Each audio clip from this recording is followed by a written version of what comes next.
Good evening, Shabbat Shalom. My name is Brian Pence. I am a member of the Board of Directors here at CNT, and I have your announcements for this evening. Congregation Narratimedes Religious School is now enrolling for the 24-25 year from pre-K through 12th grade. School is in session on Sundays from 9 a.m. to 12, starting on Sunday, August 18th. To enroll or find out more information, visit the website or contact Haley.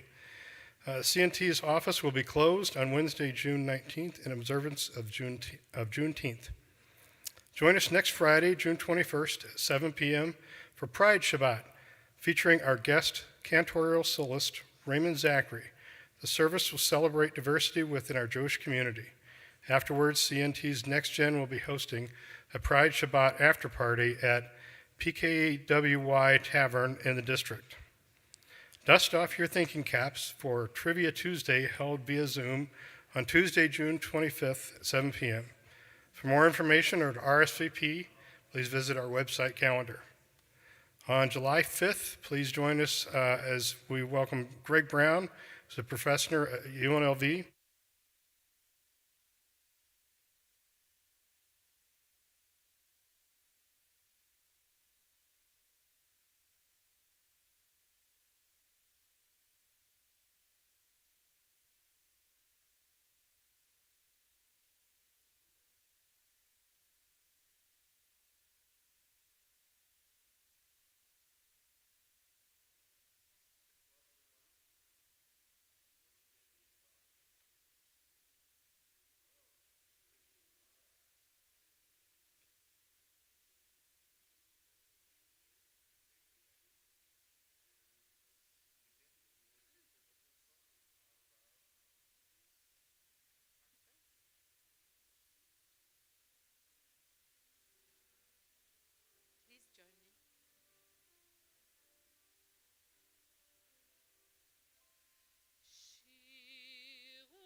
תהילתך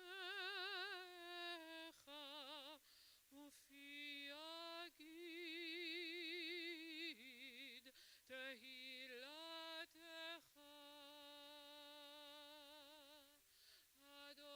אדוני שפתי תפתח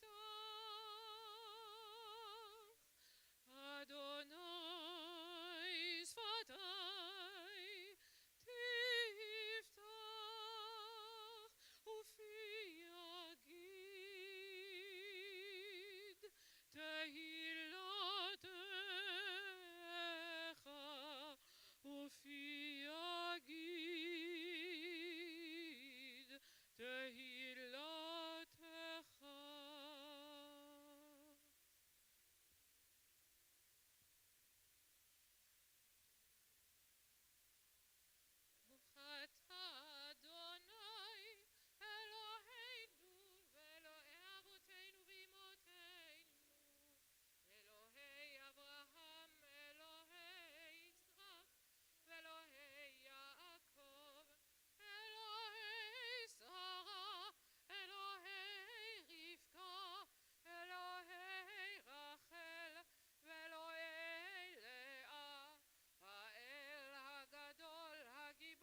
4th of July weekend. So it's not just a day, it's like a few days. My birthday usually falls on Yom Kippur. So, I get everybody to come and none of us eat cake, okay? It's just the way it goes. All right. Again now, one last question. A life lesson, and you can pass if you'd like. If you've never learned anything in life, that's okay. But a life lesson that you have learned. Never give up on your dreams. If you believe your dream's impossible, it will be impossible. If you dream it's possible, it will be possible. Let things go and keep a sense of humor. Pass. Did you hear that? Benton passed. Come on, Benton, you had to learn something. Forgive people for not wishing you happy birthday.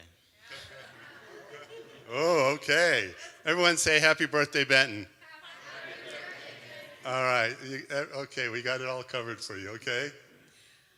Remember to take pause and take in what is there in front of you. Be kind to others and, be motivated. Get out and do what you need to do and want to do. There's always something to be grateful for. All right. So as we bless them, would the congregation please rise? Now, Del, now.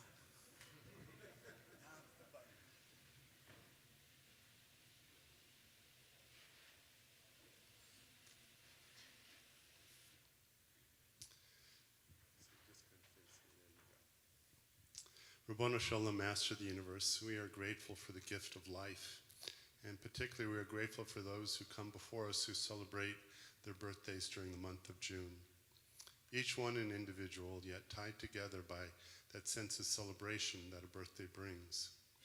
Let them be given that precious gift of knowing that they are loved and cherished for who they are, that the moment of their birth was a cause of celebration, and that each day that they exist on this earth, they make a difference in so many people's lives.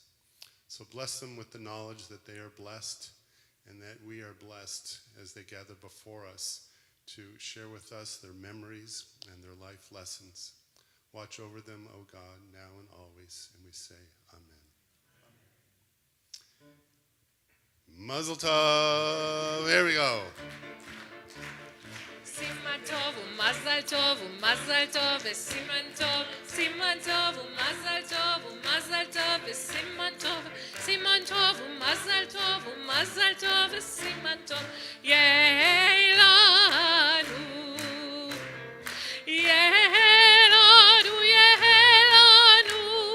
ulechol Israel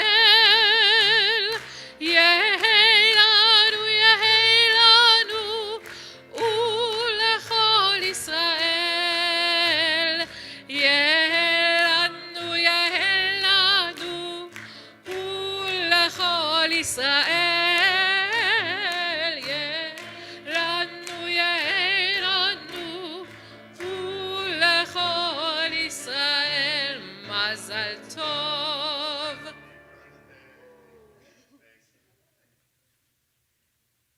Please remain standing for the Adoration 586.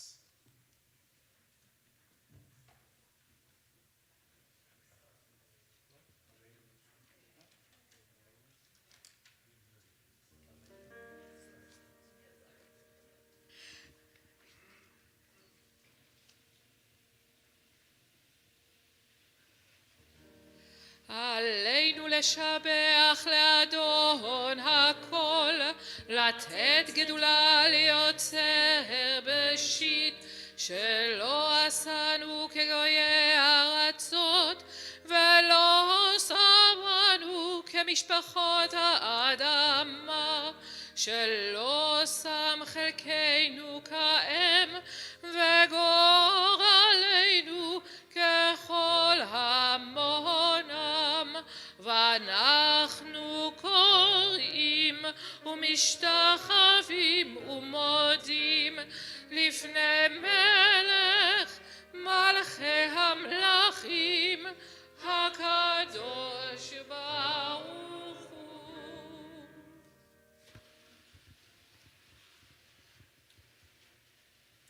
Please be seated.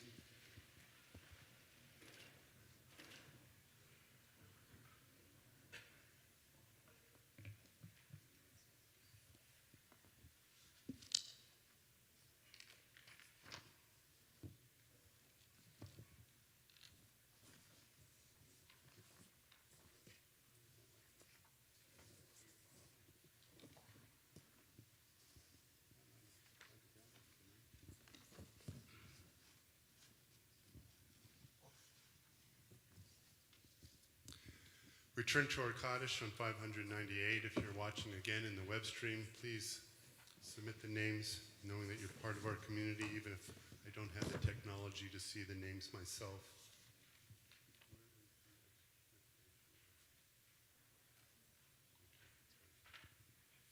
We say Kaddish for Booney Height, Maxine Schoenwald, Barbara Bernstein, Chet Skolnick, Jade Ashley Hernandez, Stephen Simon, Art Marshall, Doris Munick, Gertrude Ginsburg. And we recall the Yortzites of Rosalind Goldberg, Harriet Simon, Sarah Saltzman, Esther Zimmerman, Blanche Auspitz, Rabbi William Kramer, Max Gross, David Greenspun, Sidney Schachter, Barbara Bonfigley, Sue Kabikoff, Al Ostrov, Betty Rosen, Ela Jensen, Michelle Makaji Ni Magalnik, Ivan Buchbinder, Charles Cooper, David Weinstein, Robert Kasdan Cohn, Jerry Honigman, Harry Sternberg, Jorge Martin, Lena Axelrod, my grandma, and Jean Krupnick. If you'd like to say the name of someone special to you, please stand and say their name.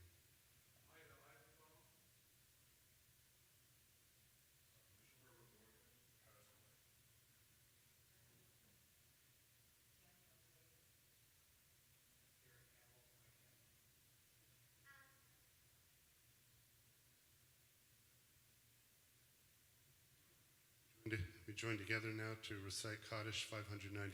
Please rise. Yitkadal v'yitkadash shemei rabbah, b'yalma divrach hirutei v'yamlich malchutei, b'chayachon v'yomechon v'chayei d'chol beit Yisrael, b'agalav b'zman kariv v'yimru amen.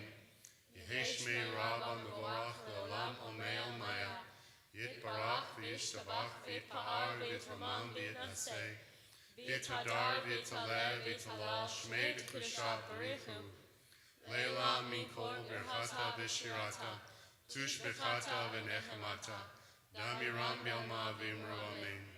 Yehi Shlom Araba Min Shamaya V'chayim, Aleinu V'al Kol Yisrael Vimru Amen.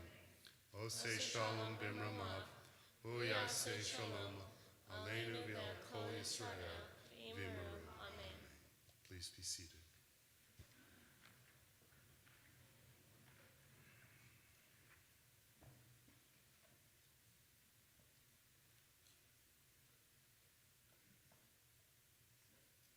All right, before we continue, a special thank you to Corinne Hochman. Thank you so much for your beautiful music, your beautiful voice. And Maya, thank you as a junior cantor. We appreciate it. Eddie, thank you very much. And we have Dell, our shamus, and Brian Pence, our shamus in training, Lee, Haley, everybody. We just thank you for coming together for a beautiful Shabbat. So, you may remember over the years I've developed a little bit of a tradition during the summer to invite people to share their stories. Usually it's someone who has chosen Judaism. It may be recently, it may be many years in the past, and their Jewish journeys are always very important. But this year I had a different kind of a brainstorm. I was talking with Brian Rouff, who happens not only to be a great friend, but he published my book. And we went to Israel together, and our lives have been intertwined with our families over the years. And his story of resiliency inspired me. And as you know, I visited a lot of people who are ill over the years, and I joined with them in prayer. But somehow Brian's story got to me, probably because I care about him so much as a human being, that we almost lost him, and thank God he made his way back, and it was not an easy journey from when he first got back, and we weren't sure how much he would remember, how much he would recover. He had a near-death experience, and yet continues to be a trooper, and his family may say I'm wrong, but I think I'm right, that he is following doctor's instructions very well. Is he a good patient? So good. So having a little bit of an episode that does not even begin to compare to his, and it took me several months just to kind of get back to my old self. Brian continues to recover. So here's a little bit about what happened. In September 18th, he survived a massive heart attack after an aortic valve replacement surgery. He was dead for 11 seconds, but was resuscitated, and he spent 11 days in the ICU and another 9 days in the hospital. He is a wonderful author. He's a best-selling novelist. He's written a book called Dice Angel, and it's available on Amazon. And he's also authored Money Shot and The House Always Wins, books, again, based in Las Vegas. So I think, if I'm not mistaken, he's going to also turn this experience and the communication that you had on Facebook and the text and everything, and kind of a living story of what you as a family went through to bring him support and ordeals. And it was funny when I was reading the kind of the manuscript, there was one line in there, and it said, you know, they're talking about his health, what they're going through, and it goes, I think the rabbi had kidney stones. So it's very real. I think, oh, I made an honorable mention in there, okay? So that's pretty funny. So we're going to have Brian share his story, and then afterwards, he wanted me to kind of open it up to a couple questions. So if you happen to have some questions afterwards to ask him, we'll attend to that. So good Shabbos, everyone, and let's have a warm welcome for Brian.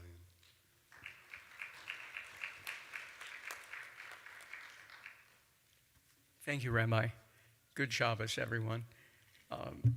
So I'd like to talk this evening about my recent medical adventures, which actually started 2 years ago this month on the Israeli trip that Rabbi mentioned, which was a bucket list trip for me, something I'd always wanted to do, but I've owned my own business for many years. I finally retired last month, but so I never felt comfortable being gone for more than 2 weeks.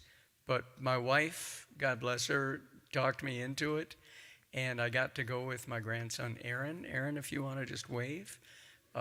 Many of you may know him. He was bar mitzvah here, and as were all of our grandkids except for one.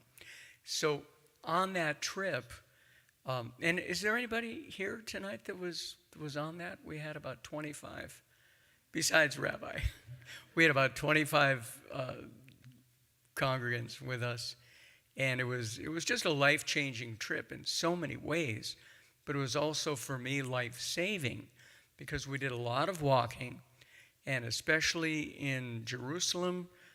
You may want to write this down. Israel's old, so there were a lot of stairs and things that were, I don't know if ancient is the right word, but they're old. And there's some samples, and we're up and down, we're walking up and down. The weather is similar to here. And, throughout my life, I'm used to being able to handle physical challenges. I've always tried to stay in good shape. But I noticed that everybody on these walking tours were almost sprinting ahead of me, many of whom were considerably older. And meanwhile, I'm heading up the rear, I'm out of breath. Towards the end of one of the days, I started feeling some tightness across my chest. So I knew that something was not right, something was going on. And I filed it away till we got back. And then, I'm on Medicare, so things don't move so fast. But I made an appointment with our primary provider, and I don't know if it took 4, 5, 6 weeks to get in.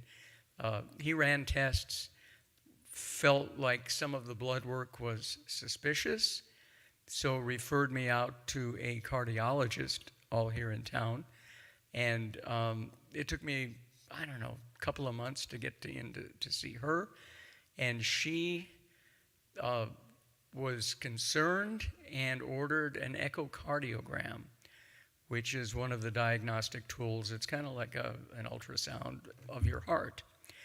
And that came back with a diagnosis of a bicuspid aortic valve.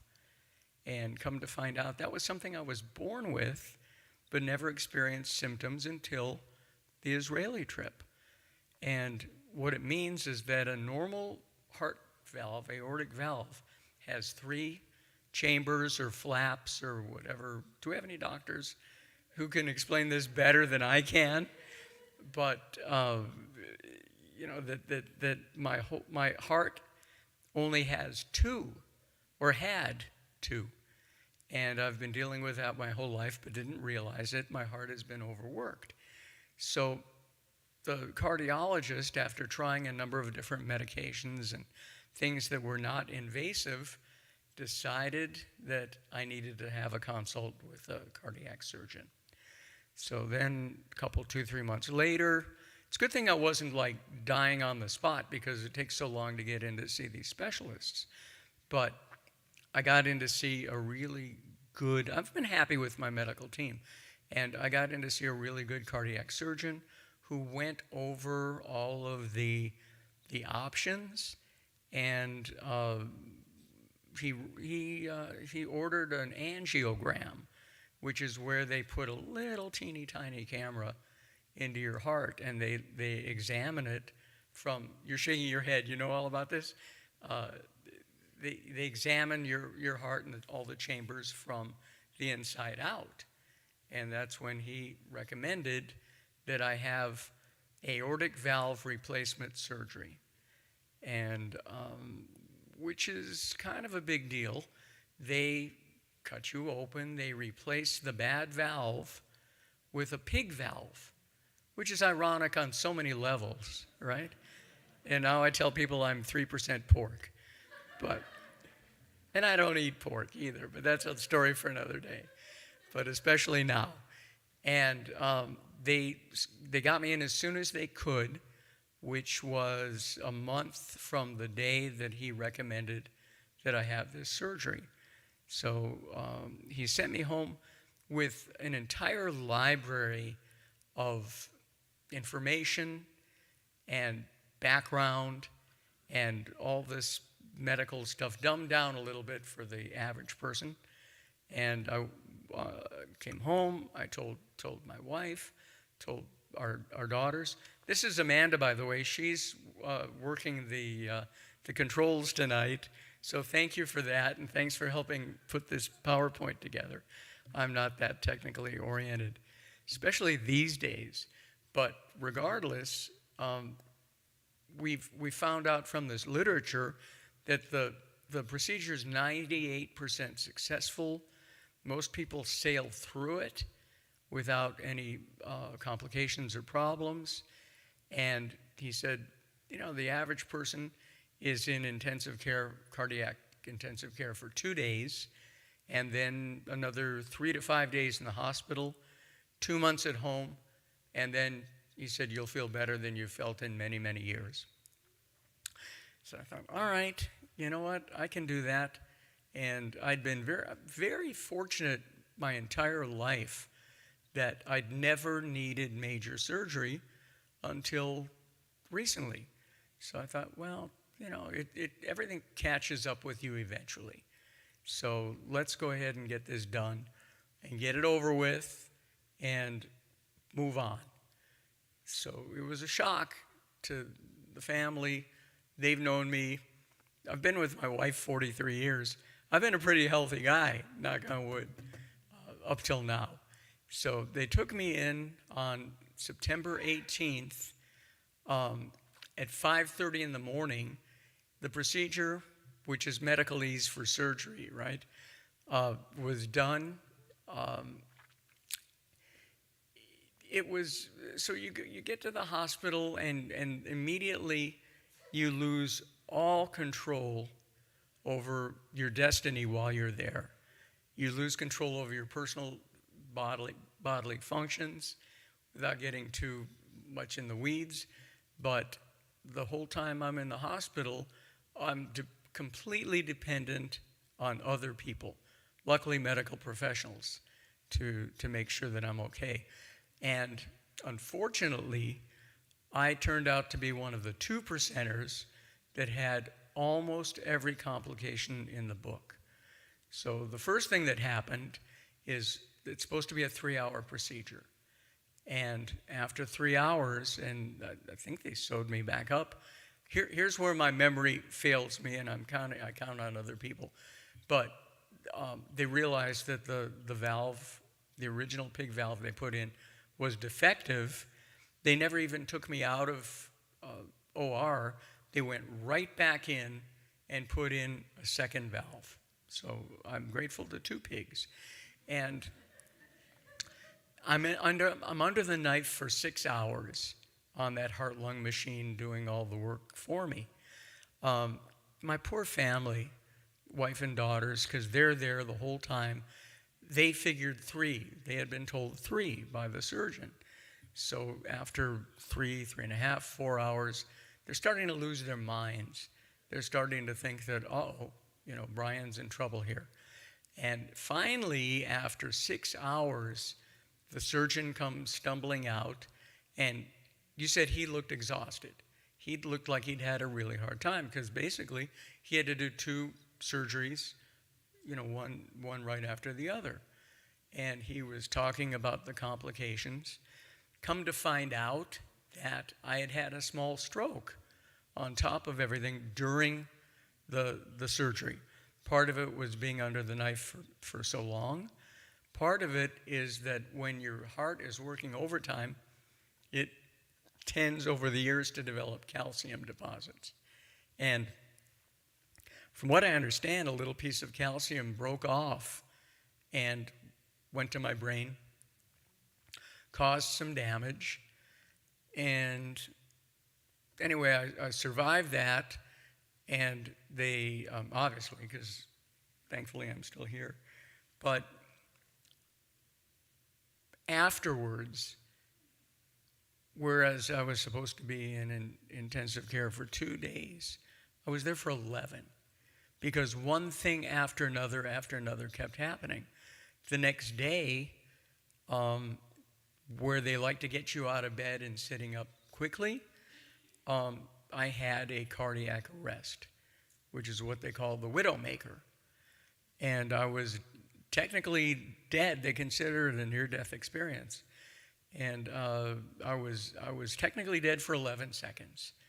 Now, here's where my memory almost completely shut down.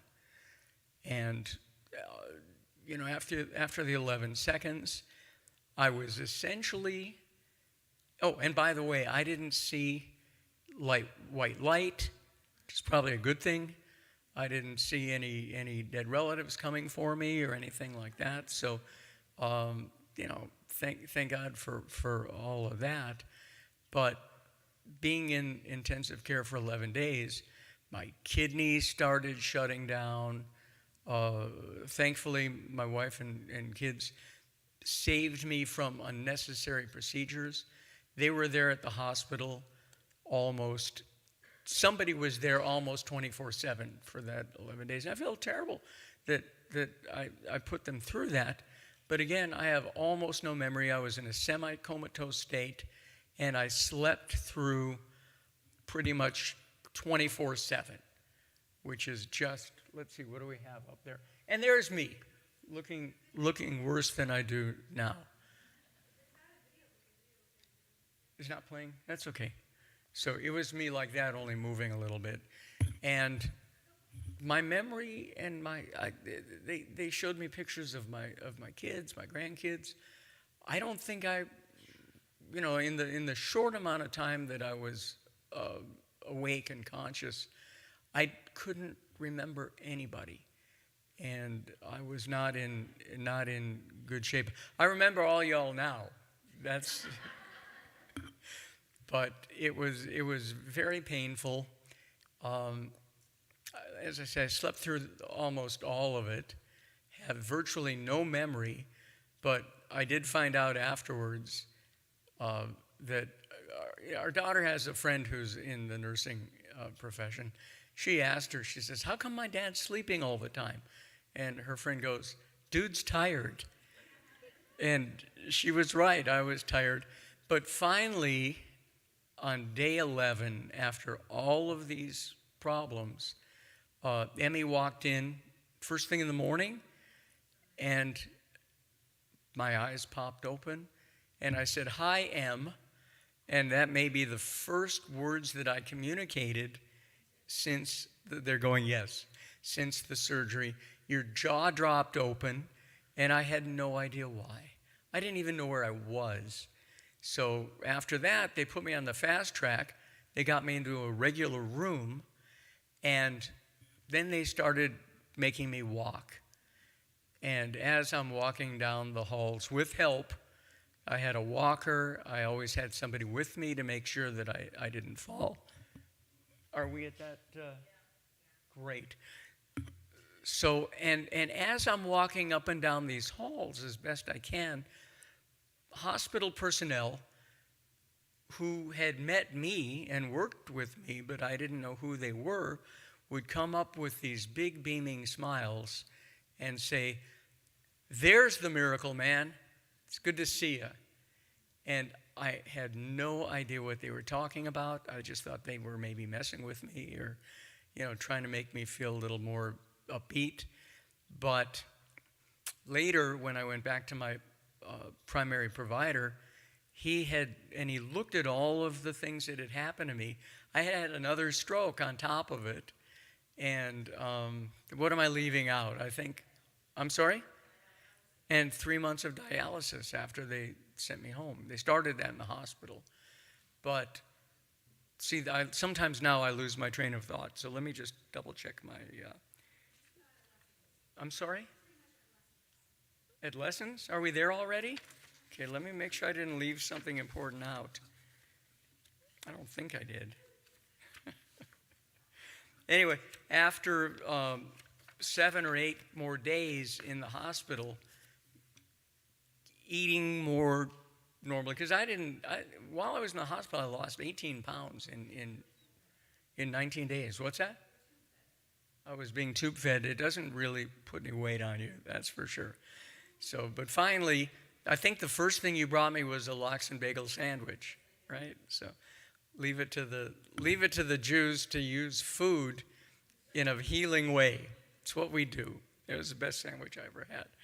But they finally, with a list of instructions like that, sent me home. And I'm going to talk in a couple minutes. How are we doing on time? Are we okay? Okay. Somebody give me like a 3-minute warning. Are we doing all right? Okay. There's my 3-minute warning. So let me just move forward here.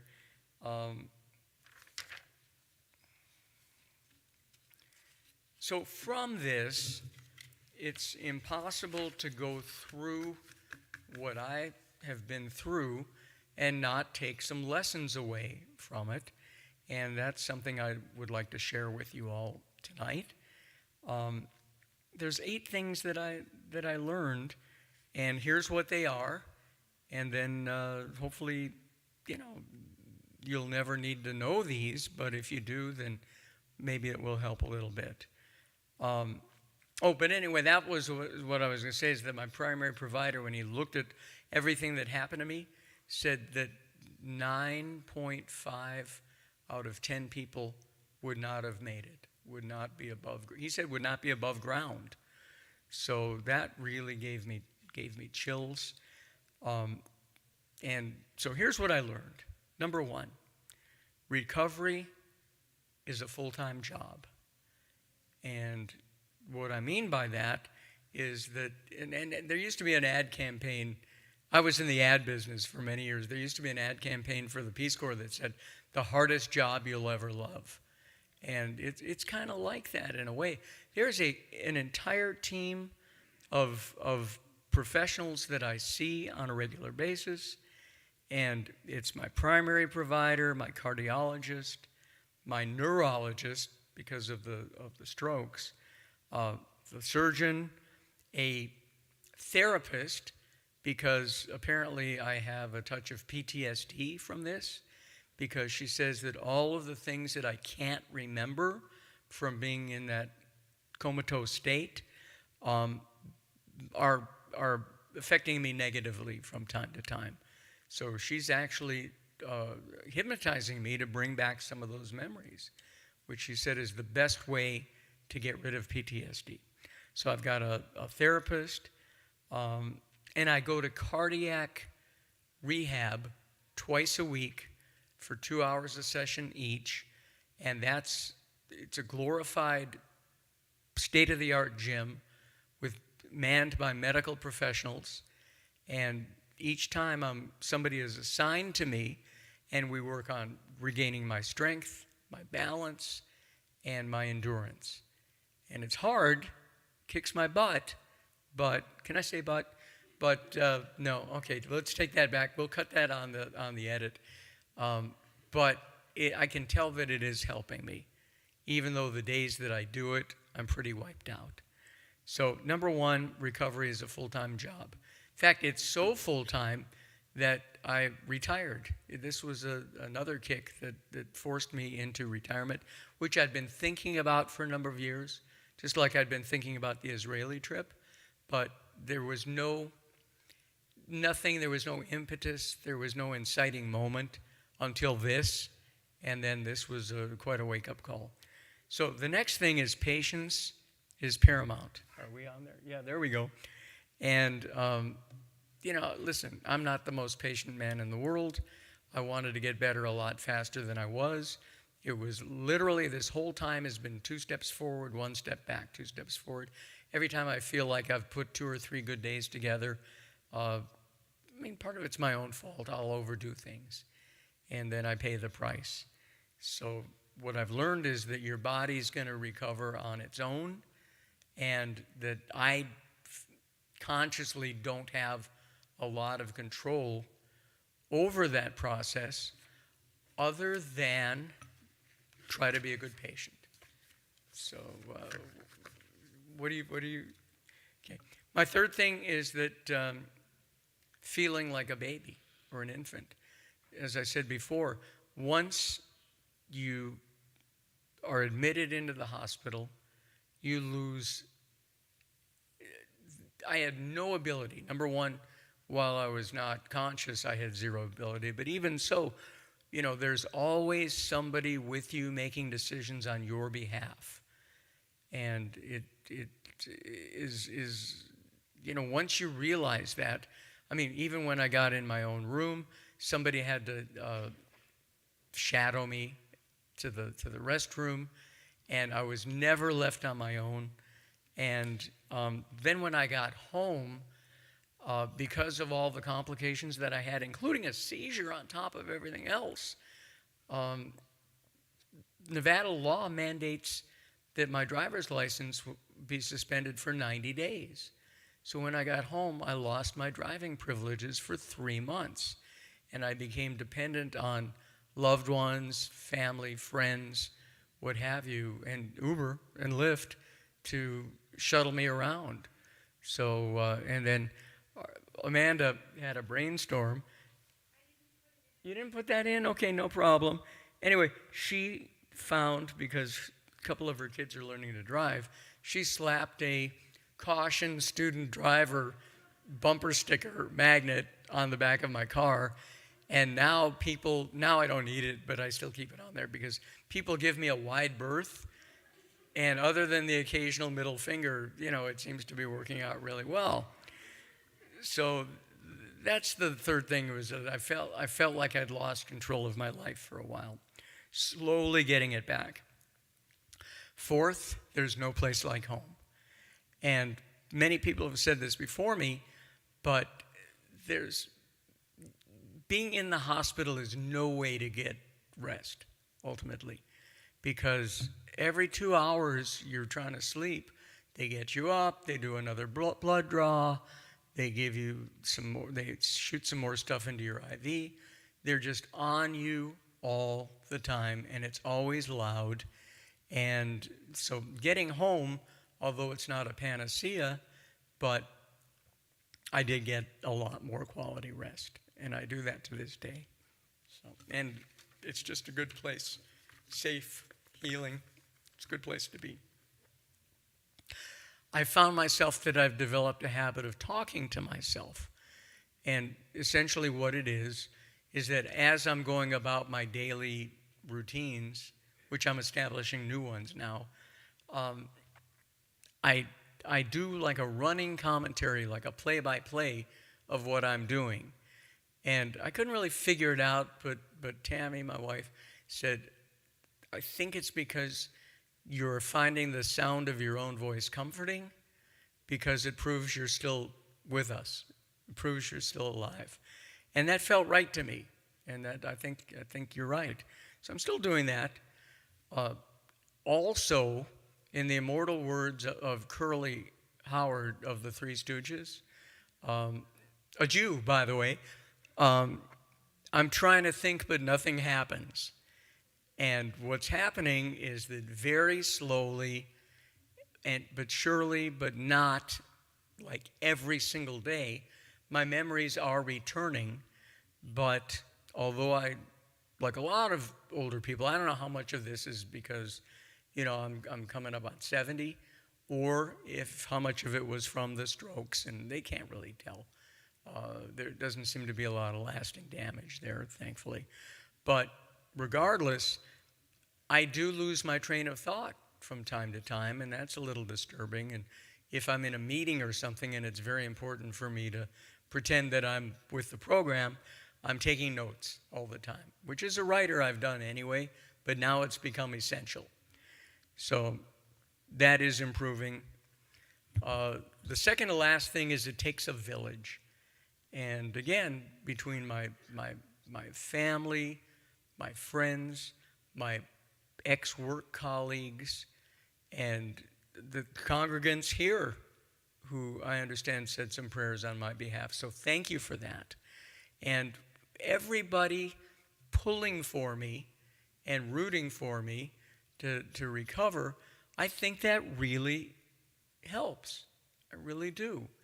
And so thank you for your prayers and your good thoughts, the good vibes, the crossed fingers, all of those things.